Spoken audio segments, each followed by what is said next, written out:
আমার মামা বললেন উনি কবি জসিমউদ্দিন। আমাকে কোলে তুলে একটু আদর করলেন। এই কবি জসিমউদ্দিনকে নিয়ে আপনি কিছু যদি বলেন। আমার সৌভাগ্য, আমি আমার মায়ের সঙ্গে ছোটোবেলায় আমি কবি জসিমউদ্দিনকে কাছ থেকে দেখেছি আমার বড় মার সঙ্গে। সেই স্মৃতি আমার উজ্জ্বল আলো হাজারে মেশানো, এটা আমার একটা বড় স্মৃতি। কবি জসিমউদ্দিনের মধ্যে গ্রাম বাংলার সুন্দর চিত্র, গৃহজীবনের ছবি আমরা পাই।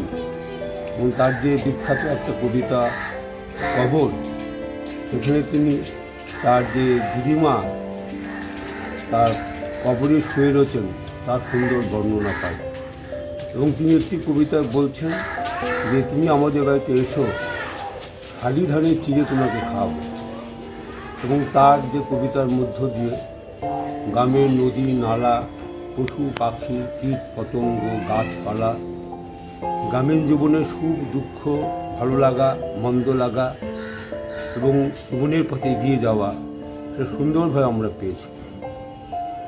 এবং কবি জসিমউদ্দিন রবীন্দ্রনাথের সান্নিধ্য পেয়েছিলেন। এত বছর পরেও তাকে আমরা মনে রাখছি এই জন্য, তার যে কবিতার ভাবনা ও ভাব বিশ্বজনীন, আন্তর্জাতিক, সব মানুষের ছোটোবেলার কাহিনী জসিমউদ্দিনের কবিতার মধ্যে সুন্দরভাবে ছড়িয়ে রয়েছে।